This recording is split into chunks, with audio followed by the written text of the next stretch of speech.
السلام علیکم دوستو، آج کل پاکستان میں گرمی جو ہے بہت زیادہ ہوتی جا رہی ہے اور محکمہ موسمیات کے مطابق جو ہے وہ اب پنجاب کے اور سندھ کے اکثر علاقوں میں درجہ حرارت جو ہے وہ 40 سے اوپر جا رہا ہے. اور اتنی زیادہ گرمی میں جہاں اور بیماریاں ہیں جیسے آپ ہر سال سنتے ہیں ڈائریا، گیسٹرینٹائٹس اور ڈی ہائیڈریشن، ہیٹ سٹروک، یہ ساری بڑی کامن بیماریاں یہ ہوتی ہیں اس گرمیوں میں. لیکن آج میں جس بیماری کا ذکر کرنے جا رہا ہوں وہ نہایت ہی خطرناک اور جان لیوا بیماری ہے، نایاب قسم کی بیماری ہے. پہلے اس کا نام اتنا نہیں سنا گیا، لیکن کیونکہ گرمی بڑھ رہی ہے تو اور اس بیماری کا خطرہ زیادہ ہو گیا ہے تو میں نے سوچا کہ آپ کو اس کے بارے میں ایک اویئرنیس دیتا جاؤں. اور اس بیماری کا نام جو کامن نام ہے وہ نگلیریا ہے، اور اس کو ہم میڈیکل ٹرم میں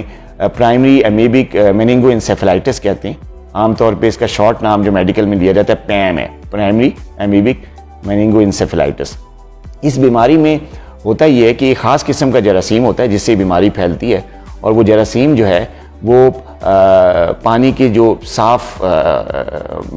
پانی کے تالاب، واٹر ٹینکس، نہریں، ان میں یہ پایا جاتا ہے جراثیم. اور گرمی میں جو ہے جب صاف پانی کا ٹینک یا اس میں جو نہریں ہیں ان کا پانی جب گرم ہوتا ہے، وارم ہوتا ہے، تو اس میں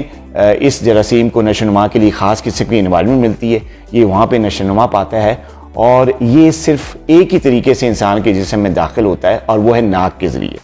اور کسی طریقے سے جو ہے یہ انسان کے جسم میں انٹر نہیں ہو سکتا. اور ناک کے ذریعے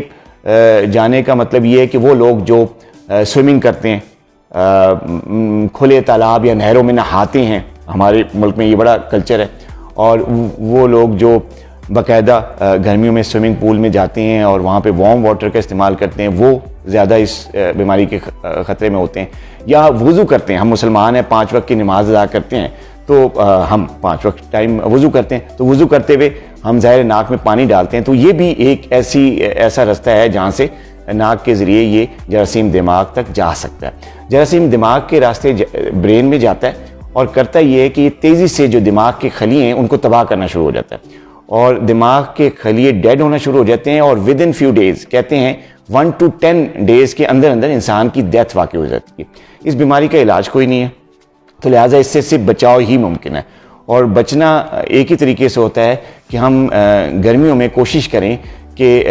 سوئمنگ پول میں اگر ہم جا رہے ہیں تیراکی کرنے تو ہم نوز کلک کا استعمال کریں، یا تالاب اور نہروں میں جب بچے اور بوڑھے اور جوان سب نہاتے ہیں یوزلی گرمی کو نکالنے کے لیے، اس کا زور توڑنے کے لیے، تو اپنے ناک میں پانی نہ جانے دیں، یا ناک کو کور رکھیں، یا ناک میں نوز کلپ لگا لیں تاکہ پانی ہمارے ناک میں نہ جا سکے. اور وضو کرتے ہوئے، کیونکہ وضو ہم 5 ٹائم کرتے ہیں پورے دن میں، تو وضو کرتے ہوئے زیادہ خطرہ ہوتا ہے، تو وضو کرتے ہوئے کوشش کریں کہ ناک کے اندر پانی نہ ڈالیں بلکہ اوپر سے کر لیں، یا ناک میں پانی ڈالنے والا عمل نہ کریں. اس سے وضو ہو جائے گا، کیونکہ یہ بیماری بہت جان لیوا ہے اور خطرناک ہے، اور اس سے انسان 1 سے 10 دن کے اندر اپنی جان سے چلا جاتا ہے. اس بیماری کا علاج ابھی تک نہیں آیا، اس سے صرف بچاؤ ممکن ہے جیسا کہ میں نے بتایا. اور یہ جراثیم صرف ایک ہی طریقے سے جو ہے وہ مطلب حملہ آور ہوتی ہے انسان کے جسم میں، کہ یہ جراثیم جو ہے وہ نگلیریا کا جو جراثیم ہے وہ ناک کے ذریعے داخل ہو جائے جسم میں.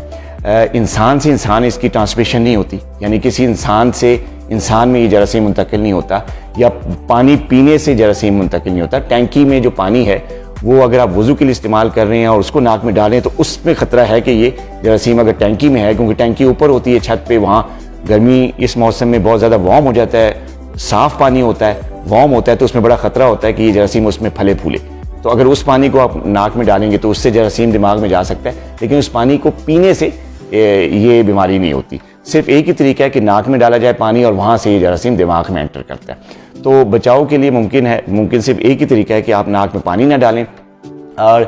اس کے جو سمٹم سے بات کرتے چلیں کہ کئی لوگوں نے پوچھا ہے کہ ڈاکٹر صاحب اس میں علامات کیا ہوتی ہیں، تو علامات اس کی جو ہے وہ وہی گردن توڑ بخار والی علامات ہوتی ہیں. انسان کو سب سے پہلے جو ہے جسم میں درد ہوتا ہے بڑا شدید، سر میں خاص طور پہ بہت زیادہ درد ہوتا ہے، وامٹنگ شروع ہو جاتی ہے، بخار بہت تیز ہو جاتا ہے، 102 103 ڈگری کا بخار چڑھ جاتا ہے، گردن اکڑ جاتی ہے، اور انسان کا جو بیہیویئر ہے وہ چینج ہو جاتا ہے، اور اس کو جھٹکے پڑ سکتے ہیں، جیسے مرگی کے دورے نہیں ہوتے اس طرح کے جھٹکے پڑتے ہیں، اور وامٹنگ بہت زیادہ ہو جاتی ہے, الٹیاں آنی شروع ہو جاتی ہیں. تو یہ وہ سمٹمز ہیں جو شروع میں اسٹارٹ میں آتے ہیں, اور اس کا علاج کسی کلینک پہ یا کسی عام گھر پہ نہیں ممکن. اس کو ایسی صورت میں فوراً آپ کو مریض کو ہاسپٹل لے کے جانا پڑتا ہے, اس کو ایمرجنسی ٹریٹمنٹ کی ضرورت ہوتی ہے. لیکن جیسے کہ میں نے پہلے بتایا, اس کا علاج نہیں ہے, اس کا صرف بچاؤ ممکن ہے. اور یوزلی دیکھا گیا کہ ہاسپٹلائز کرنے کے باوجود بھی انسان وینٹیلیٹر پہ جاتا ہے اور ڈفرینٹ پروسیجرز ڈاکٹرز کرتے ہیں, کوشش کرتے ہیں اپنی حد تک, لیکن اس سے بچاؤ یا اس سے بچنا ممکن نہیں, اس کا علاج کوئی نہیں ہے. تو لہٰذا آپ اپنی صحت کا خیال رکھیں اور کوشش کریں کہ اپنی ناک میں پانی داخل ہونے سے بچائیں. اپنا بہت خیال رکھیے گا. اللہ حافظ.